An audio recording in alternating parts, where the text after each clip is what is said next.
আমার নবী যখন মক্কা থেকে মদিনায় যায়, মদিনায় যাওয়ার পরে আমার নবী মক্কা থেকে মদিনায় যাওয়ার পরে হযরতে খাদিজাতুল কুবরা রাদিয়াল্লাহু তাআলা আনহার বাড়ির মধ্যে যায়। বাড়ির মধ্যে যাওয়ার পরে সেখানে ছাগল বকরি এগুলা মাঠের মধ্যে রাখে।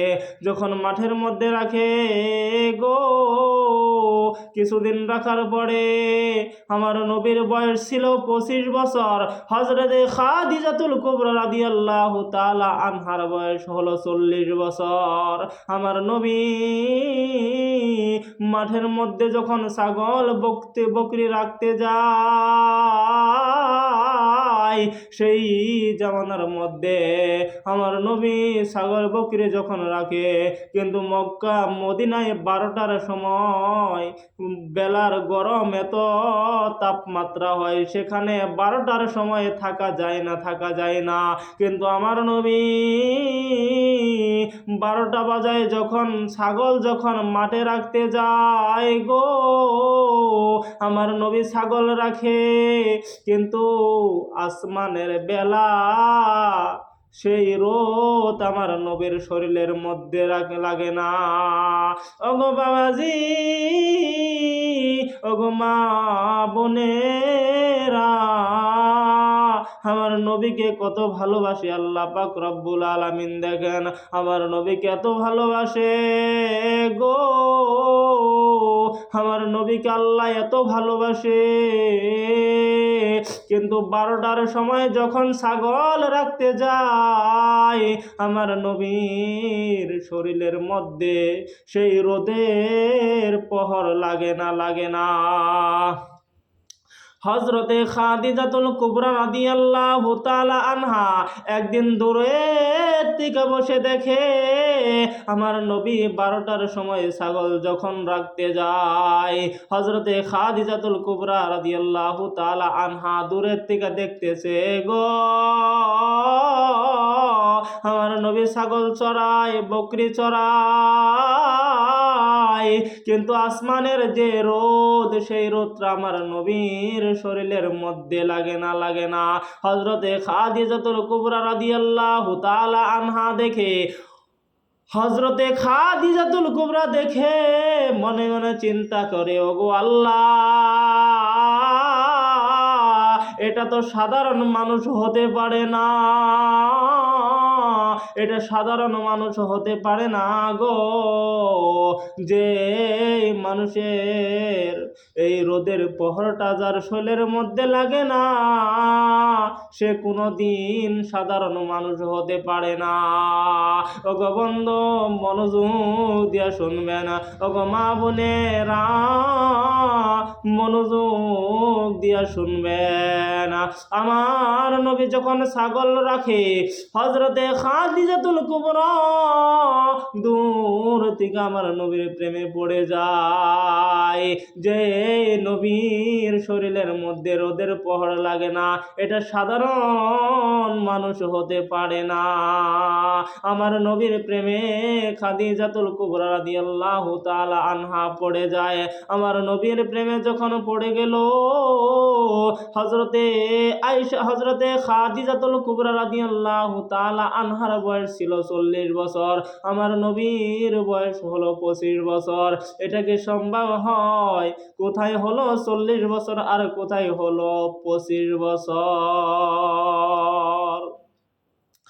আমার নবীকে দেখার পরে হযরতে খাদিজাতুল কুবরা রাদিয়াল্লাহু তাআলা আনহা ডাক দিয়া বলে, ওগো নবীজি,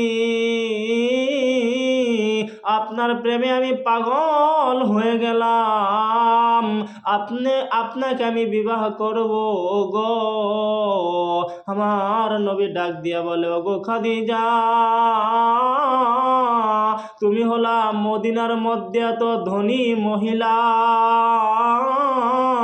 আর আমি হলাম রাখাল, ছাগল রাখি, এটা কিভাবে সম্ভব হয়? তুমি হলা এত ধনী আর আমি হলাম তোমার বাড়িতে আমি ছাগল রাখি, বকরি রাখি, এটা কোনোদিন সম্ভব হয় না। হযরতে খাদিজা ডাক দিয়া বলে, ওগো নবীজি, আমি আপনার মর্যাদা দেখেছি, আসমানের রোদ আপনার শোলের মধ্যে লাগে নাই, আপনি কোনো সাধারণ মানুষ না, আপনাকে আমি বিবাহ করব। আমার নবী ডাক দিয়া বলে, আমি তো এক বেলা খাই, দুই বেলা না খাইয়া থাকি গো, তুমি কি থাকতে পারবা? হযরতে খাদিজা বলে, জি হুজুর আমি থাকতে পারবো। বলে, আমি তো বিছনার মধ্যে ঘুমাই না, আমি তো খেজুরের পাটির মধ্যে ঘুমাই, আমার থাকার কোনো সুবিধা নাই, তুমি কি থাকতে পারবা? হযরতে খাদিজা বলে, জি হুজুর থাকতে পারবো। ওগো বন্ধু, ওগো মা বোনেরা, দেখেন আমার নবীকে হযরতে খাদিজা কত ভালোবাসতেন, কত ভালোবাসছে। হযরতে খাদিজা রাদিয়াল্লাহু তাআলা আনহা ডাক দিয়ে বলে, জি হুজুর আমি থাকতে পারবো। আমার নবী ডাক দিয়া বলে, ওগো খাদিজা, মদিনার মধ্যে তুমি এক নম্বর ধনী, তুমি এত ধনী মহিলা, কিন্তু আমার একটা শর্ত আছে, আমার শর্ত যদি তুমি মানতে পারো তাহলেই তোমাকে আমি নিকাহ করব, বিবাহ করব, আমি তোমাকে তাহলেই নিকাহ করব, আমার শর্ত যদি তুমি মেনে নাও। হযরতে খাদিজাতুল কুবরা রাদিয়াল্লাহু তাআলা আনহা ডাক দিয়া বলে, ওগো নবীজি, আপনার একটা শর্ত না, আপনি যদি আমাকে 10টা শর্ত দেন, তাও আমি খাদিজা মেনে আপনাকে বিবাহ করব। আমার নবী ডাক দিয়া বলে, খাদিজা গো, মদিনার মধ্যে তুমি হলা ধনী মহিলা, তোমার যত মাল দৌলত আছে, সমস্ত মাল দৌলত গরিব মিসকিন যারা মদিনার মধ্যে আছে সবাইকে তোমার মাল দৌলত দিয়ে দিতে হবে। এই মাল দৌলত দিয়ে তারপরে আমাকে তুমি বিবাহ করে দিতে পারবা। হযরতে খাদিজাতুল কুবরা রাদিয়াল্লাহু তাআলা আনহা ডাক দিয়ে বলে, জি হুজুর আমি রাজি আছি, আমি সমস্ত মাল আমি গরিব দুঃখীর মধ্যে আমি বেটে দিয়ে তারপরেও আপনাকে বিবাহ করব। ওগো বন্ধু, ওগো মা বোনেরা, আমার নবীকে দেখেন হযরতে খাদিজা কত ভালোবাসতেন। আমার নবীর বয়স ছিল 25 বছর, কিন্তু হযরতে খাদিজাতুল কুবরা রাদিয়াল্লাহু তাআলা আনহার বয়স হলো 40 বছর। এই 40 বছরের মহিলা আমার নবী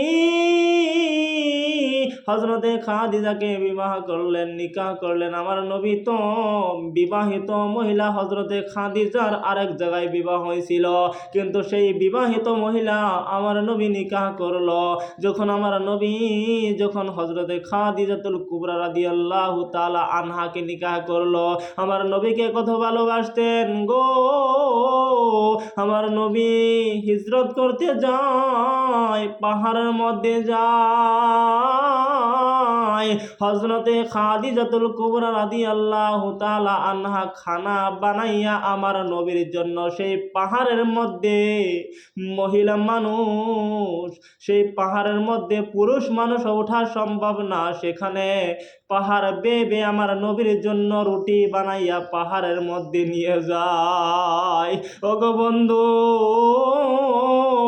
আমার নবীকে এত ভালোবাসতো, নিজের জীবনের চেয়েও বেশি ভালোবাসতো হযরতে খাদিজা আমার নবীকে গো, এত ভালোবাসতো গো, খানা বানাইয়া আমার নবীর জন্য অপেক্ষা করে।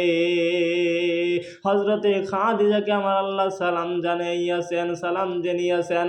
ওগো বন্ধু, আমার নবীর জন্য হযরতে খাদিজা রাদিয়াল্লাহু তাআলা আনহা এত কষ্ট করেছে, নিজের জীবনের ঝুঁকি নিয়ে সেই পাহাড়ের মধ্যে উঠে আমার নবীর জন্য খানা বানাইয়া অপেক্ষা করত। ওগো বন্ধু, যেই নবীকে না বানাইলে আমার আল্লাহ দুনিয়া সৃষ্টি করতো না, যেই নবীকে না পাঠাইলে এই দুনিয়া বানাইতো না। আমার আল্লাহ এই দুনিয়াটা বানাইছে প্যান্ডেল, আর মক্কা শরীফ আল্লাহ স্টেজ বানাইছে গো। সেই নবীকে আমি আর আপনি কেন ভালোবাসবো না? হযরতে খাদিজা এত ভালোবাসে গো, এত ধনী মহিলা আল্লাহর নবীকে বিবাহ করার জন্য সমস্ত মাল দৌলত গরিব মিসকিনতে ভাগ করে দিয়ে দিল, রাস্তার ফকির হইয়া আল্লাহর নবীকে বিবাহ করলো। ওগো বন্ধু, আমি আর আপনি যদি অল্প আল্লাহর নবীকে ভালোবাসি, আমার মনে কয় আমাকে আর আপনাকে না লইয়া আল্লাহর নবী কোনোদিন জান্নাতে যাবে না। সেই জন্য বেশি বেশি করে আল্লাহর নবীর উপরে দরুদে পাক পড়েন না কেন? 313 মর্তবা যদি দরুদে পাক পড়তে পারেন গো, সাল্লাল্লাহু আলাইহি ওয়াসাল্লাম, সাল্লাল্লাহু আলাইহি ওয়াসাল্লাম।